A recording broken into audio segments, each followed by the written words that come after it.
And hello, welcome again to FAIRtax Power Radio. I'm Bob Paxton. And I'm Bob Scarborough. And we are the FAIRtax Guys. And we don't get to do that in person very much, do we? No, we don't here. And this is a special edition of FAIRtax Power Radio. If you're watching the video podcast after the fact, you will note that we are not doing this in Zoom. We are here at WTOB's radio studios.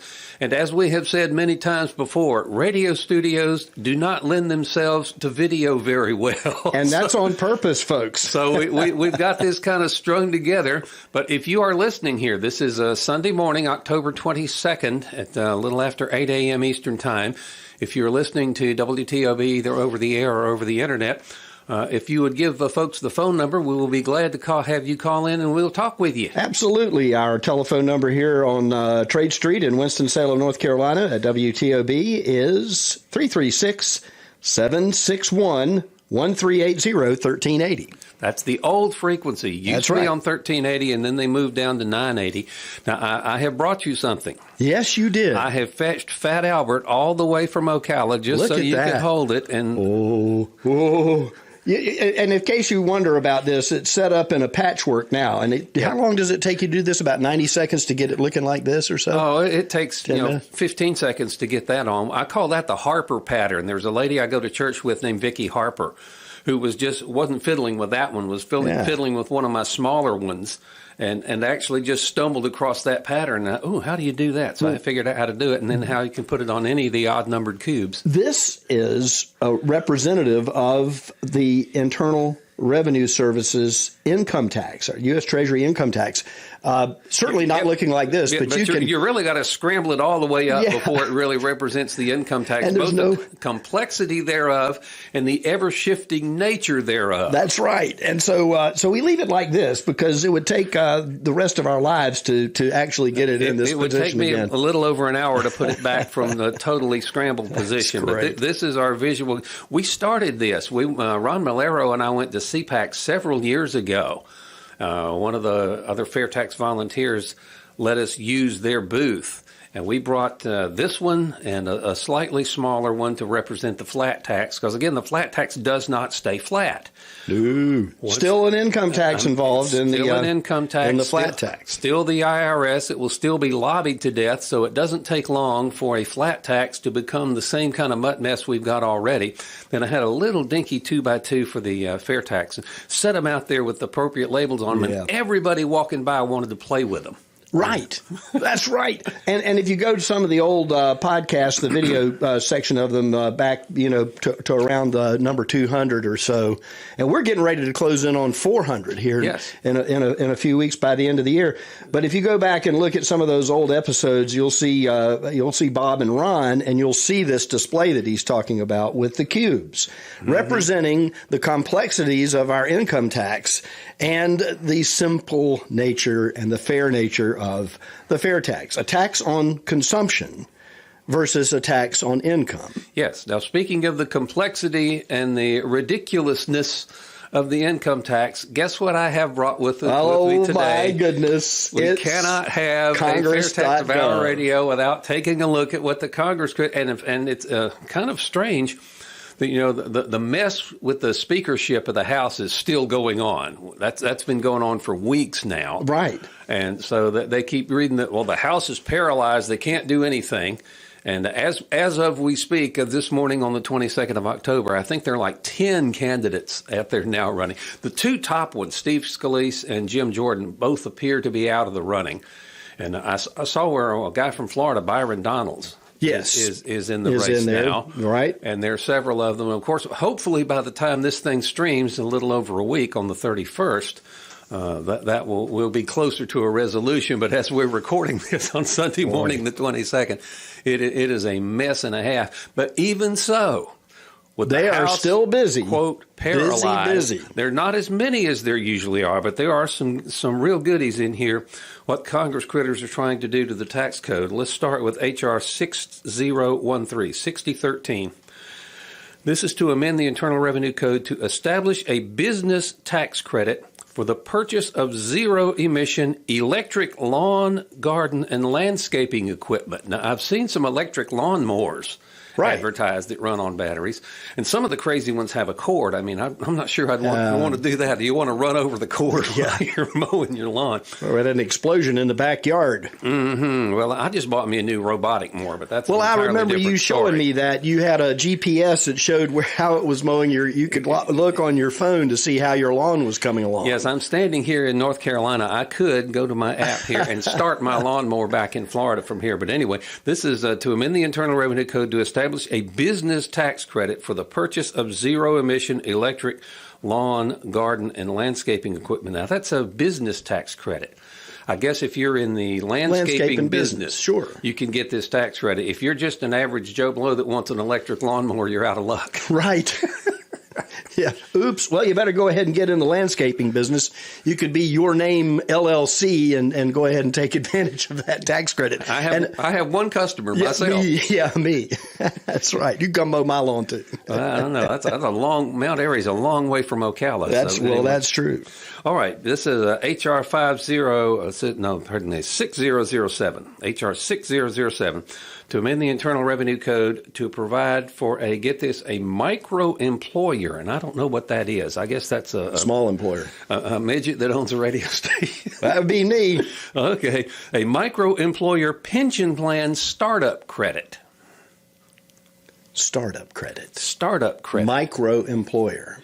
Would that be like a gig worker? Like you go out and do things. I mean, micro-employer. We'll have to look that up. We have a computer right here in front of us. A micro-employer pension plan startup credit. Now, of course, when we looked at this the other day, there was no text in here. And when you go into Congress.gov, what we do, go to Congress.gov, put Internal Revenue Code in quotes at the search bar at the top of the page and hit the go button. And there are 1,079 hits on that search as we did it yesterday.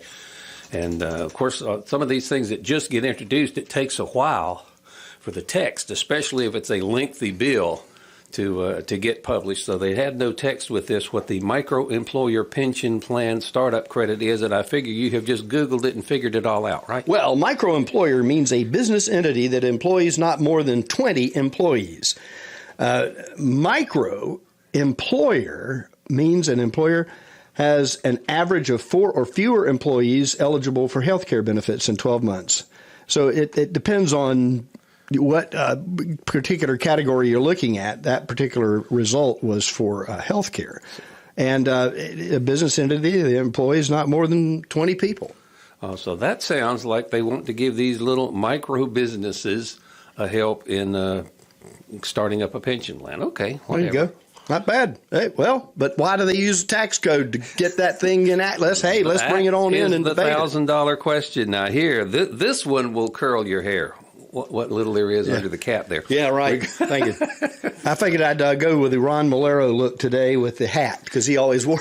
He always wore a hat. He always wore the FAIRtax hat. So go ahead. Okay, I'll take it off for a minute. See, hey, check. I didn't want the overhead lights to block the view of the program here. Okay, you can put your hat back on and dig this one. We've got companion bills here, HR 5988 and S 3084. They're companion bills. They both say to amend the Internal Revenue Code of 1986 to get this, provide special rules for the taxation of certain residents of Taiwan with income from sources within the United States. Now, John Richardson would love to get a hold of this one. Yeah, absolutely. So notice the thing that sticks out to me, it says residents. So I'm assuming, the IRS cannot possibly tax Taiwanese citizens. But if you've got a United States resident that is over in Taiwan making money from a United States source, then they're going to go in there and tax. We have talked with about this with John Richardson, the attorney that helps with expatriate issues in the IRS. Yeah, but that's it. They want to provide special rules for the taxation of certain residents of Taiwan with income from sources within the United States. Now, what's interesting, both parties are going after you for this one. The sponsor in the House is Representative Jason Smith. He's a Republican from Missouri.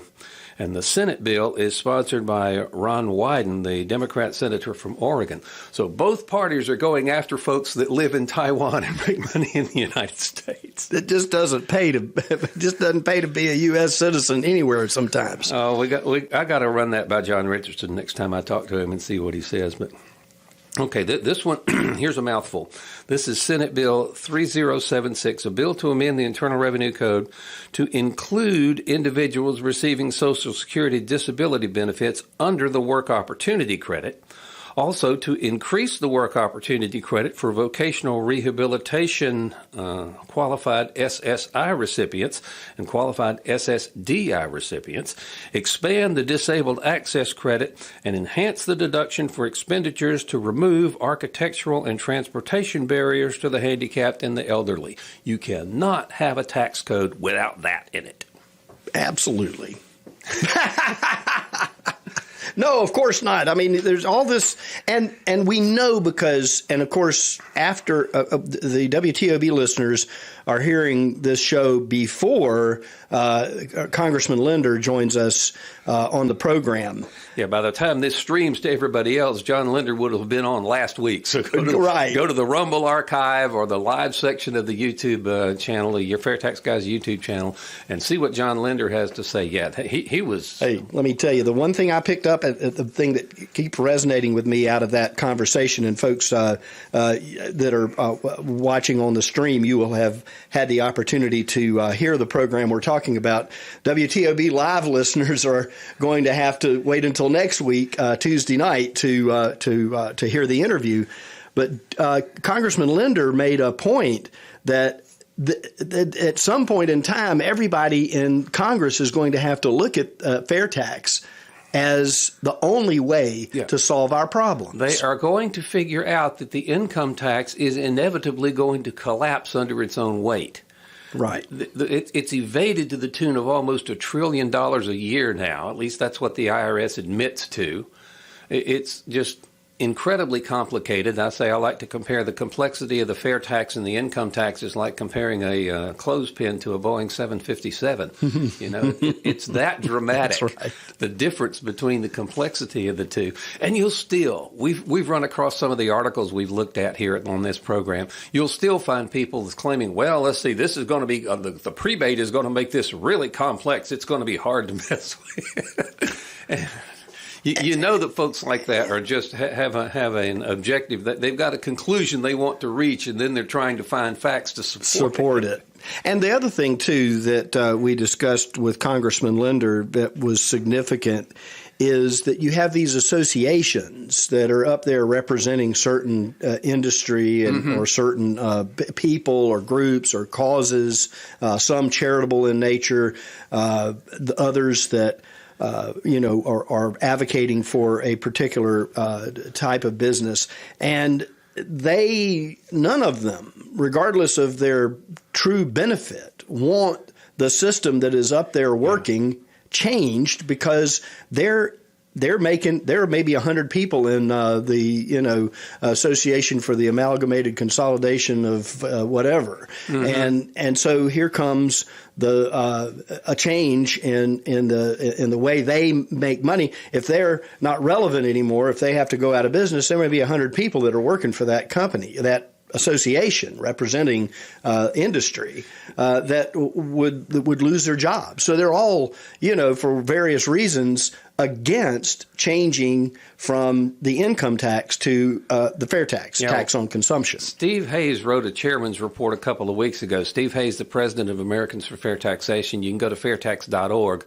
Look at the Chairman's Report archives, and he wrote a Chairman's Report not long ago that basically said all of these think tanks that propose these learned solutions to our problems don't really want to solve the problem because they put themselves out of business if they did. Well, and they're going, and I've always thought, well, heck, if I'm up there, I'm going to try to, no matter who I am in the puddle of Washington D.C. Cash flow, I'm going to be the guy. I'm going to try to figure out how I'm going to keep doing what I'm doing. Because my payment, my car payment, my boat payment, my condo payment at the beach somewhere are all going to still come in. Your private jet payment, my private jet payment, the fuel, etc. Paying that guy to massage my feet or and that. I mean, but it's all it all plays into why we are in the mess we're in because of the way our government is funded. Yeah, well, we don't get into what happens with the money, what it goes to serve. All we're doing is saying, hey, we want to change the method of collecting that revenue to operate the federal government. And then the argument of what we're spending it on comes later. You still have the debate on how much to spend on what. And let me give the WTOB live listeners here on Sunday morning a little bit of a heads up about what John Linder had said that I thought was really cool. He mentioned two specific organizations you were talking about earlier. Yeah. One was the Realtors Lobby, and the other one was the Farm Bureau. And the realtor folks, their organization exists solely, almost solely, to protect the home mortgage interest deduction. And the organization doesn't like the FAIRtax because it'll get rid of that deduction. But losing the home mortgage interest deduction because income is no longer taxed is like getting mad because your cents off coupon is no good because the item is now free. Right. Yeah, that was a great realization for me as well. And so for those of you who are listening on the stream or are watching the video, you can go to last week's episode. And for our WTOB live listeners, you're going to wait till Tuesday night. Yeah, well, you get next Sunday. A little bit of a preview. He was always talking about the Farm Bureau was their purpose for existing was to try to get rid of the death tax. Because you know how many family farms have to be sold because this huge gift or inheritance tax comes due when the farm owner dies. Right. And he tries to pass the farm down to his heirs. And then there's just a monstrous tax on there in some cases when you got a farm of a pretty decent size to the degree that the heirs have to sell the farm in order to pay the tax. And so the Farm Bureau was trying to get rid of the death tax, which is another thing the FAIRtax does. All the taxes. Yes. At the federal level. The FAIRtax gets rid of every income-based tax. Corporate income tax, personal income tax, capital gains tax, estate tax, all that kind of stuff gone with the FAIRtax, along with the federal payroll taxes for Social Security and Medicare. And see, that's the benefit, too. And I think a lot of people don't realize immediately when this happens, your paycheck is void of all federal taxes. Yeah, you can get, about 16-17% raise? Yeah, immediately. I mean, just the payroll taxes are like 7.65%. And your boss has to pay the same on the other side. That's your report that comes out of your check. Then your boss has to pay that much under the covers as well, which is 15% could go to you if he didn't have to pay those taxes. Right, or he could save it for himself, which it depends on the nature of competition beyond that, because the embedded taxes and the creation and manufacture of the goods and also the delivery of the services that are purchased. Like, for instance, our landscaping guy that we talked about a moment ago, the company that serves one place. Yeah. That guy, all of a sudden, his material, the vehicle that he drives in, the fact that his equipment and maintenance on that is going to cost less. The fact that all of those taxes come out of the creation of that product or service is going to unleash competition and drive costs down for those services or that product. All right. Let's give the phone number again for any late tuners in here to the program. Again, then I want to go back into something you hit on just a second ago. Sure. It's 336-761-1380. And those of you out there listening, call on in. And we'll put you on the radio, and you can ask your question. That's if you're listening to WTOB live on Sunday morning. If you're listening to the stream, then sorry about that. The phone will ring, and somebody else might ask you for your favorite song to play. Yes, but what we were talking about earlier was the payroll taxes on Social Security and Medicare. Those are the most regressive federal taxes on the book. They are collected from $1. They are collected at the same percentage, whether you're making $50,000 a year or $500,000 a year, and the FAIRtax gets rid of it. And it's just maddening sometimes to look at all the articles that we look at. People that are trying to make an argument against the FAIRtax. Oh, it's a sales tax. It'll hurt the poor. It's regressive. They have no idea what they're doing, and they do not understand that the FAIRtax gets rid of the most regressive federal taxes on the books. And the other part of that is the smoke screen that is up there, because folks have a tendency to read headlines, listen to a 90-second soundbite, and not really dig in to some of the details that are available. For instance, on FAIRtax.org, there's a button called How It Works. And you go on there, and there are videos that you can see and watch, and it explains, exactly what the FAIRtax is, how it helps equalize basically the playing field for consumers, and you decide when you're going to pay the tax and how much you're going to pay. It encourages savings, which is an important component. And you hear a lot of people today talking about young children or young people that are coming into the workforce. Home prices are so outrageous that they're not necessarily going to be able to to buy that first home or to afford down payment, et cetera.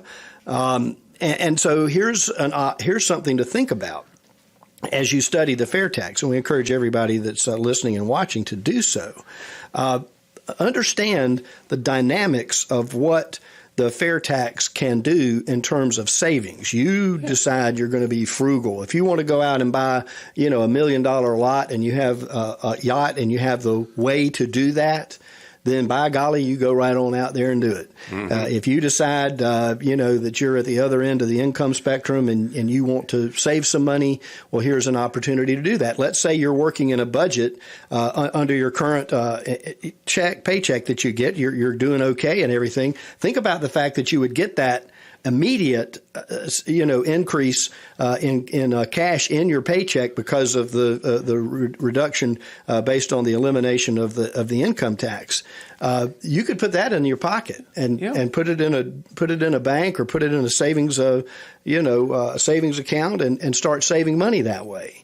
So it encourages savings, and I think that's probably one of the most overlooked benefits of the FAIRtax as opposed to the income tax. My 30-second elevator speech to people who have never heard of the FAIRtax before, I ask them, there are 3 points.